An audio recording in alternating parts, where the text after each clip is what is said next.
13 अप्रैल 2025 रविवार। तो आज खजूर रविवार है और आज का पहला पाठ नबी इसायास का ग्रंथ अध्याय 50 पद संख्या 4 से 7। प्रभु ने मुझे शिष्य बनाकर वाणी दी है, जिससे मैं थके मंदे को संभाल सकूं। वह प्रतिदिन प्रता मेरे कान खोल देता है, जिससे मैं शिष्य की तरह सुन सकूं। प्रभु ने मेरे कान खोल दिए हैं। मैंने ना तो उसका विरोध किया और ना पीछे हटा।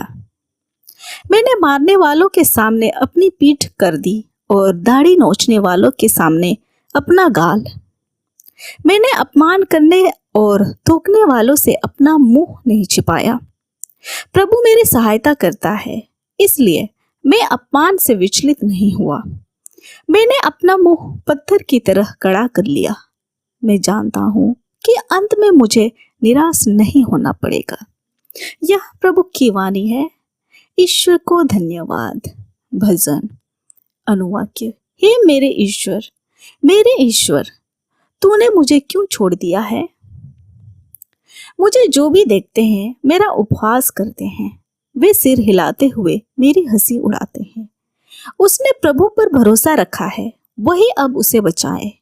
यदि वह उससे प्यार करता है तो वह उसे छुड़ाए। अनुवाक्य। हे मेरे ईश्वर, तूने मुझे क्यों छोड़ दिया है? कुत्तों के झुंड ने मुझे घेर लिया है। कुकर्मियों का दल मेरे चारों ओर खड़ा है। वे मेरे हाथ पांव छेद देते हैं। मैं अपनी एक एक हड्डी गिन सकता हूँ। अनुवाक्य। हे मेरे ईश्वर, तूने मुझे क्यों छोड़ दिया है?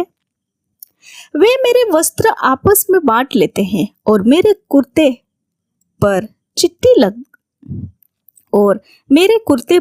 चिट्ठी डालते हैं। हे प्रभु, तू मेरे पास रह जा। तू मेरा बल है, मेरी सहायता कर। अनुवाक्य।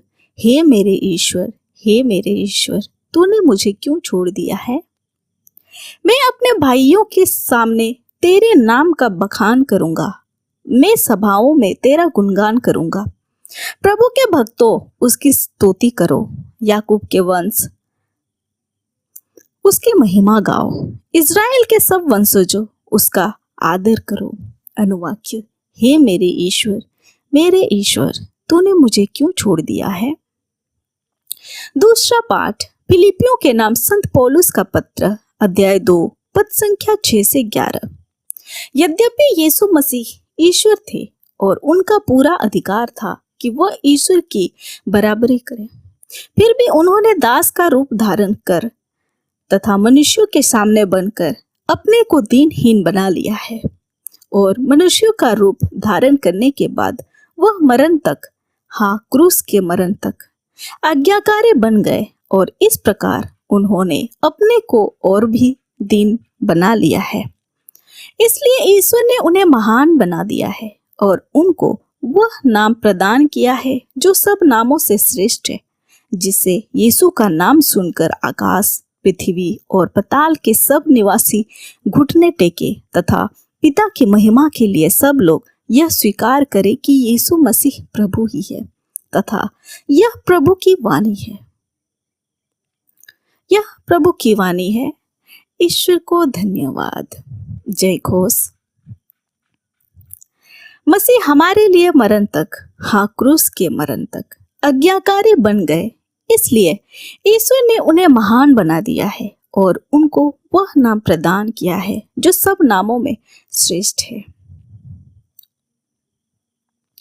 संत लूकस के अनुसार आज का पवित्र सुसमाचार अध्याय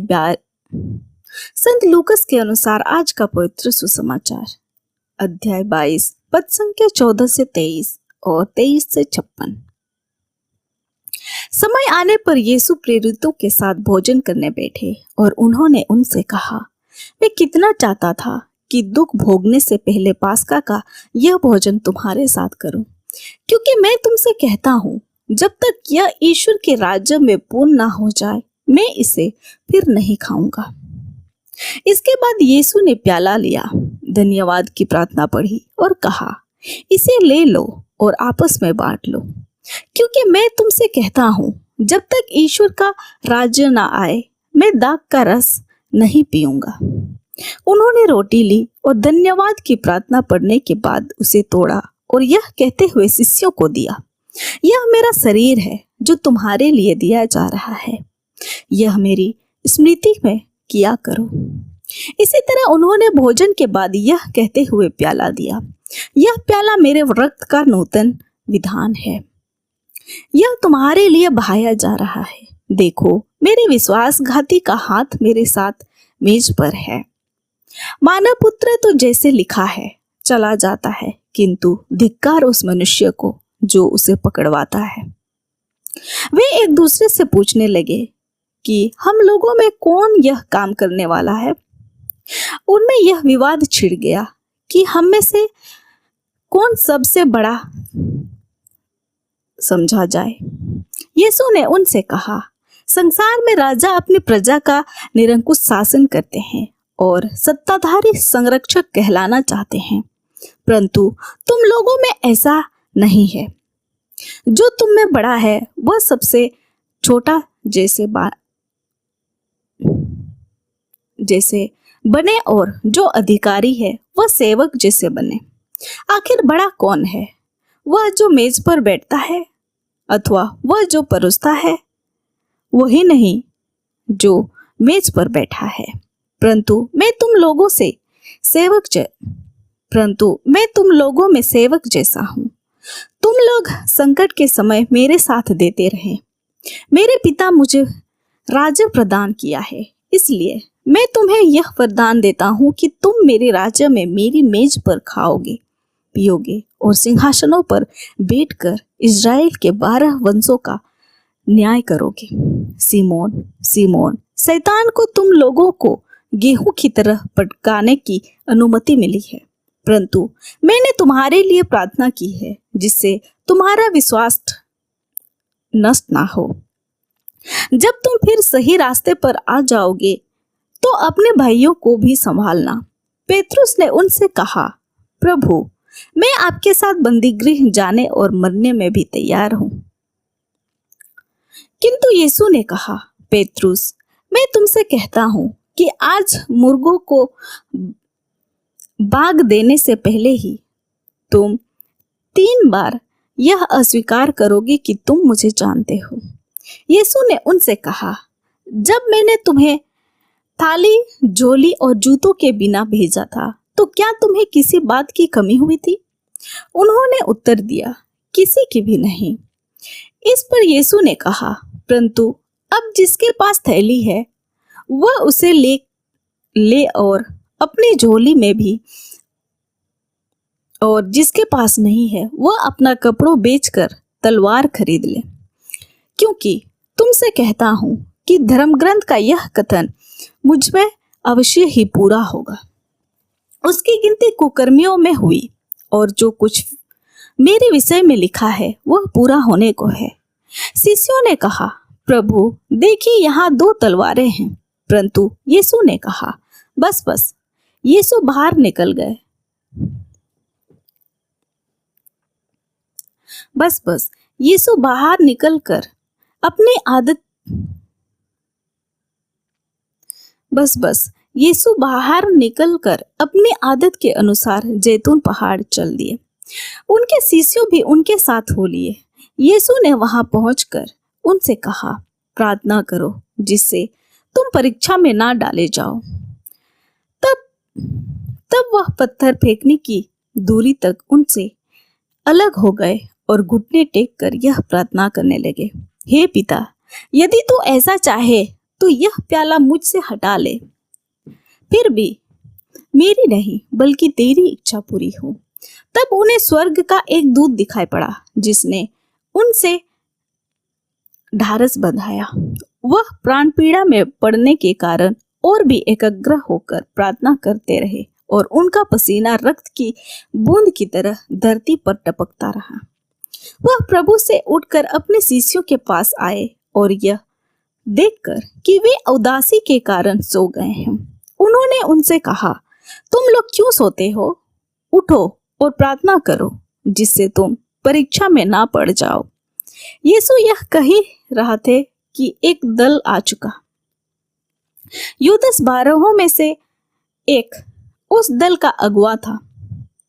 उसने यीशु के पास आकर उनका चुंबन किया। यीशु ने उनसे कहा, यूदस, क्या तुम चुंबन देकर मानव पुत्र को एक साथ विश्वासघात कर रहे हो? यीशु के साथियों ने यह देखकर कि क्या होने वाला है, उनसे कहा, प्रभु, क्या हम तलवार चलाएं?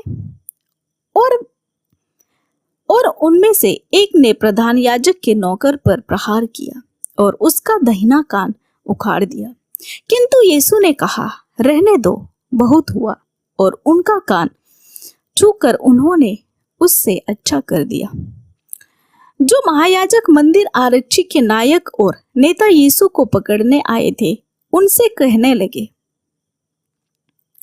क्या तुम मुझको डाकू समझकर तलवारें और लाठियां लेकर निकाले हो? मैं प्रतिदिन मंदिर में तुम्हारे साथ रहा और तुमने मुझ पर हाथ नहीं डाला, परंतु यह समय तुम्हारा है, अब अंधेरा का बोला बाला है। तब उन्होंने यीशु को गिरफ्तार कर लिया और उन्हें ले जाकर प्रधान याजक के यहाँ पहुंचा दिया। पेतरुस कुछ दूरी पर उनके पीछे पीछे चला। लोग प्रांगण के बीच में आग जलाकर उनके चारों ओर बैठे रहे थे। पेतरुस उनके साथ बैठ गया। एक नौकरानी ने आग के प्रकाश में पेतरुस को बैठा हुआ देखा और उस पर दृष्टि गड़ाकर कहा, यह भी उसी के साथ था। किंतु उसने अस्वीकार करते हुए कहा, नहीं भाई, मैं उसे नहीं जानता। थोड़ी देर बाद किसी दूसरे ने पेतरुस को देखकर कहा, तुम भी उन्हीं लोगों में से हो? पेतरुस ने उत्तर दिया, नहीं भाई, मैं नहीं हूं। करीब घंटे भर बाद किसी दूसरे ने दृढ़पूर्वक कहा, निश्चय ही यह उसी के साथ था, यह भी तो गलीली है। पेतरुस ने कहा, अरे भाई, मैं नहीं समझता कि तुम क्या कह रहे हो। वह बोल ही रहा था कि उसी क्षण मुर्गी ने बांग दी और प्रभु ने मुड़कर पेतरुस की ओर देखा।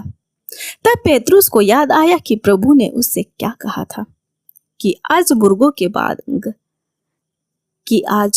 के बांग देने से पहले ही तुम मुझे 3 बार अस्वीकार करोगे।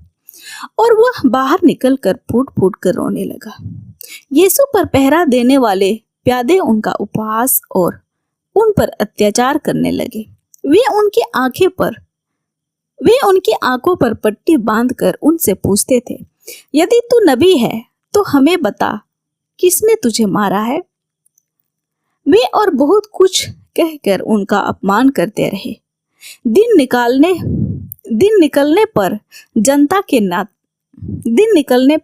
के नेता, महायाजक और शास्त्री एकत्र हो गए और उन्होंने यीशु को अपनी महासभा में बुलाकर उनसे कहा, यदि तुम मसीह हो तो हमें बता दो। उन्होंने उत्तर दिया, यदि मैं आप लोगों से कहूं तो आप मेरा विश्वास नहीं करेंगे, और यदि मैं प्रश्न करूं तो आप लोग उत्तर नहीं देंगे। परंतु अब से मानव पुत्र सर्वशक्तिमान ईश्वर के दाहिने विराजमान होगा। इस पर सब के सब बोल उठे, तो क्या तुम ईश्वर के पुत्र हो? यीशु ने कहा, यह आप लोग ठीक कहते हैं, मैं वही हूँ। और वे कहने लगे, हमें और गवाही की जरूरत ही क्या है, हमने तो स्वयं इसके मुंह से सुन लिया है। तब सारी सभा उठ खड़ी हो गई और वे उन्हें पिलातुस के यहाँ ले गए। वे यह कहकर यीशु को अभियोग लगाने लगे, हमें मालूम हो गया है कि वह मनुष्य हमारी जनता के विद्रोह फैलाता है। कैसर को कर देने से लोगों को मना करता है और अपने को मसीह राजा कहता है। पिलातुस ने यीशु से यह प्रश्न किया, क्या तुम यहूदियों के राजा हो? यीशु ने उत्तर दिया, यह आप ठीक कहते हैं। तब पिलातुस ने महायाजकों और भीड़ से कहा, मैं इस मनुष्य में कोई दोष नहीं पाता। उन्होंने यह कहते हुए आग्रह किया, यह गलीलिया से लेकर यहाँ तक यहूदिया के कोने कोने में अपनी शिक्षा से जनता को उभारता है। पिलातुस ने यह सुनकर पूछा कि क्या तुम मनुष्य गलीली है? और यह जानकर कि यह हेरोद के राज्य का, उसे यीशु को हेरोद के पास भेज दिया। वह भी उन दिनों यरूशलेम में था। हेरोद यीशु को देखकर बहुत प्रसन्न हुआ। वह बहुत समय से उन्हें देखना चाहता था, क्योंकि उसने यीशु की चर्चा सुनी थी और उनका कोई चमत्कार देखने की आशा करता था। वह यीशु से बहुत से प्रश्न करता रहा, परंतु उन्होंने उसे कोई उत्तर नहीं दिया। इस बीच महायाजक और शास्त्री जोर जोर से यीशु पर अभियोग लगाते रहे। तब हेरोद ने अपने सैनिकों के साथ यीशु का अपमान तथा उपहास किया और उन्हें भड़कीला वस्त्र पहनाकर पिलातुस के पास भेजा। उसी दिन हेरोद और पिलातुस मित्र बन गए। पहले तो उन दोनों में शत्रुता थी। अब पिलातुस ने महायाजकों, शासकों और जनता को बुलाकर उनसे कहा, आप लोगों ने यह अभियोग लगाकर इस मनुष्य को मेरे सामने पेश किया है कि यह जनता को विद्रोह फैलाता है। मैंने आपके सामने इसकी जांच की, परंतु जिन बातों का आप इस मनुष्य पर अभियोग लगाते हैं, इनके विषय में मैंने इसमें कोई दोष नहीं पाया और हेरोद ने भी दोष नहीं पाया, क्योंकि उन्होंने इसे मेरे पास वापस भेजा है। आप देख रहे हैं कि इसने प्राणदंड के योग्य कोई अपराध नहीं किया है, इसलिए मैं इसे पिटवा कर छोड़ दूंगा। पर्व के अवसर पर पिलातुस को यहूदियों के लिए एक बंदी रिहा करना था। वे सब के सब एक साथ चिल्ला उठे, इसे ले जाइए, हमारे लिए बराबस को रिहा कीजिए। बराबस शहर में हुए विद्रोह के कारण तथा हत्या के अपराध में कैद किया गया था। पिलातुस ने यीशु को मुक्त करने की इच्छा से लोगों को फिर समझाया, किंतु वे चिल्लाते रहे, इसे क्रूस दीजिए, इसे क्रूस दीजिए। पिलातुस ने तीसरी बार उनसे कहा, क्यों? इस मनुष्य ने कौन सा अपराध किया है?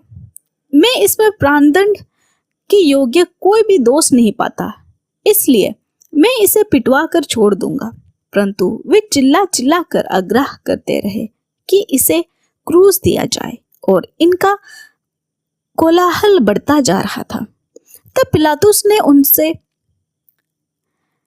पिलातुस ने उनकी मांग पूरी करने का निश्चय किया। जो मनुष्य विद्रोह और हत्या के कारण कैद किया गया था, उसे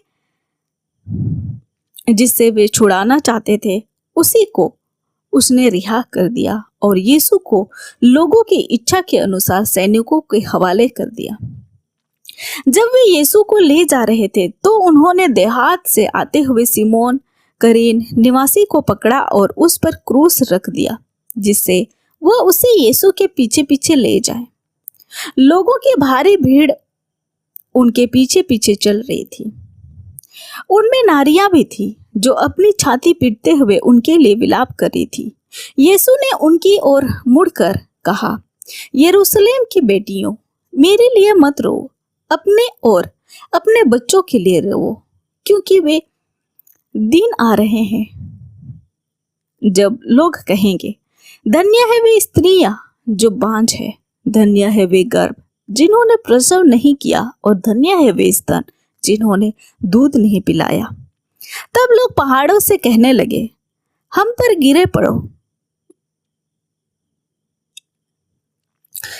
गिर पड़ो और पहाड़ियों से हमें ढक लो, क्योंकि यदि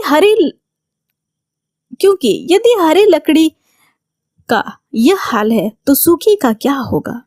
वे यीशु के साथ दो कुकर्मियों को भी प्राणदंड के लिए ले जा रहे थे। वे खोपड़ी की जगह नामक स्थान पहुंचे। वहां उन्होंने यीशु को और उन दो कुकर्मियों को भी क्रूस पर चढ़ाया, एक को उनके दाएं और एक को उनके बाएं। यीशु ने कहा, पिता, इन्हें क्षमा कर, क्योंकि ये नहीं जानते कि वे क्या कर रहे हैं। तब उन्होंने उनके कपड़े में कई भाग किए और उनके लिए चिट्ठी निकाली। जनता वहां रुक कर यह सब देख रही थी। नेता यह कहते हुए उनका उपहास करते थे, इसने दूसरों को बचाया।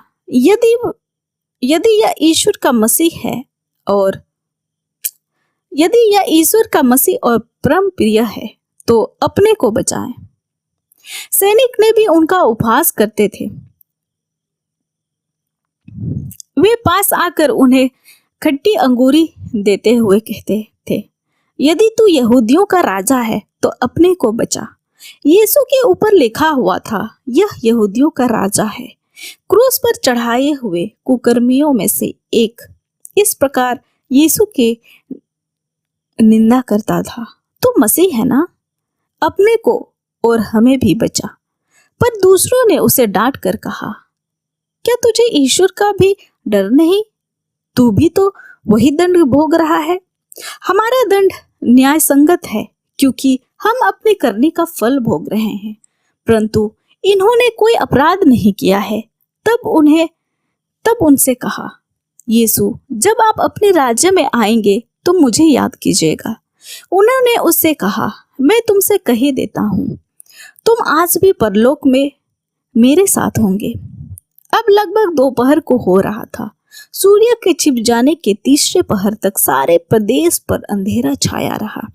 मंदिर का पर्दा बीच से फटकर दो टुकड़े हो गया। यीशु ने ऊंचे स्वर से पुकार कर कहा, हे पिता, मैं अपनी आत्मा को तेरे हाथों सौंप देता हूँ। और यह कहकर उन्होंने प्राण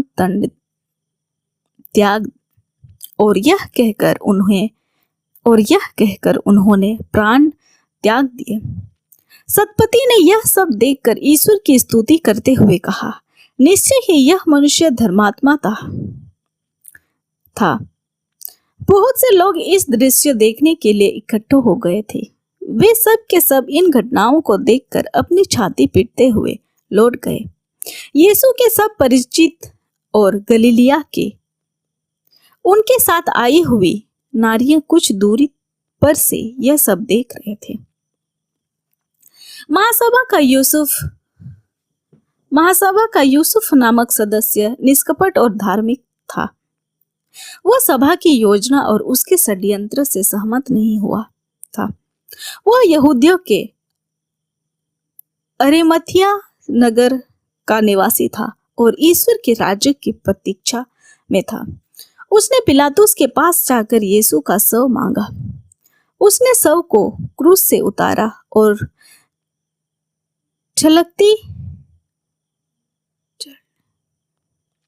उन्होंने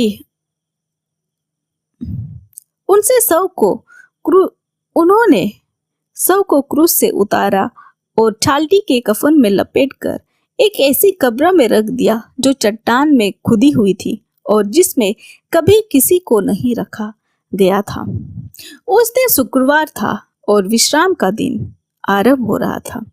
जो नारियां यीशु के साथ गलीलिया से आई थी, उन्होंने यीशु के पीछे पीछे चलकर कब्र से देखा और यह भी देखा कि यीशु का शव किस तरह रखा गया है।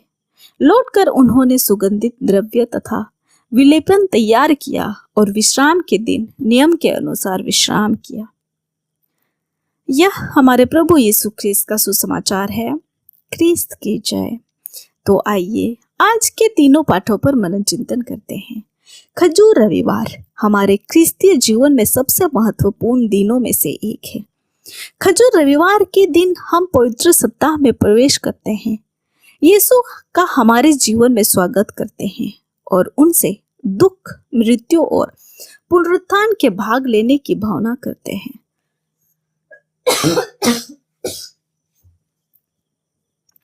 आज का पर्व दो विपरीत क्षणों में जोड़ते हैं, एक महिमा का, दूसरा दुख का। यरूशलेम में यीशु का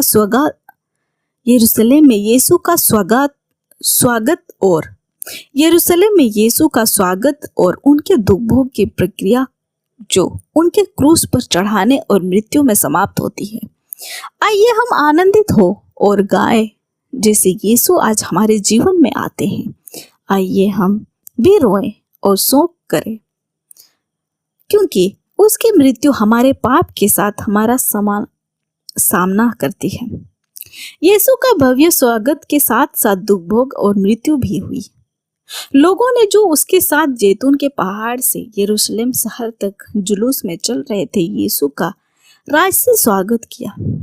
यीशु ने इस तरह से एक शाही जुलूस की अनुमति दी, आम जनता को प्रकट करने के लिए कि वे ही प्रतिज्ञातम मसीह थे और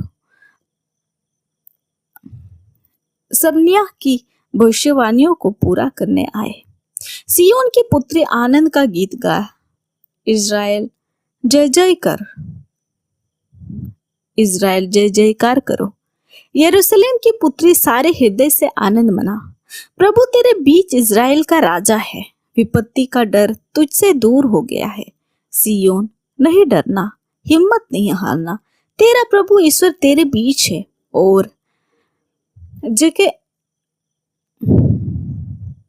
और सिय्योन की बेटी से कहो, देखो तुम्हारा राजा तुम्हारे पास आता है, नम्र और गधे पर सवार। आज के सुसमाचार के दूसरे भाग में हम मसीह के दुख भोग के पाठ में भाग लेते हैं। यह चालीसा काल और पवित्र सप्ताह का केंद्र बिंदु है, जो हमारी पूजन विधि द्वारा सबसे पवित्र समय है। हमें कुछ पात्रों के प्रकाश में अपने स्वयं को जीवन की जांच करने के लिए आमंत्रित किया जाता है। जैसे पेतरुस ने यीशु को अस्वीकार कर दिया, यूदस जिसने यीशु को धोखा दिया, पिलातुस जिसने अपने विवेक के खिलाफ काम किया, हेरोद जिसने यीशु का उपहास किया, और लोगों के नेताओं ने अपनी स्थिति को संरक्षित किया, यीशु से ठुकराया, यीशु से छुटकारा पाया। यीशु ने हमारे लिए खुद को दीन किया। प्रतिक्रिया में हम केवल इतना कर सकते हैं कि हम अपने सिर को विस्मय और श्रद्धा से झुकाएं और प्रेममयी दया के लिए भीख मांगते हुए ईश्वर को अपने हृदय से अर्पित करें। परमेश्वर हमारे सच्चे पश्चाताप की निशानी के रूप में एक विनम्र पश्चातापी हृदय चाहता है। आमीन। आप सभी को जय यीशु।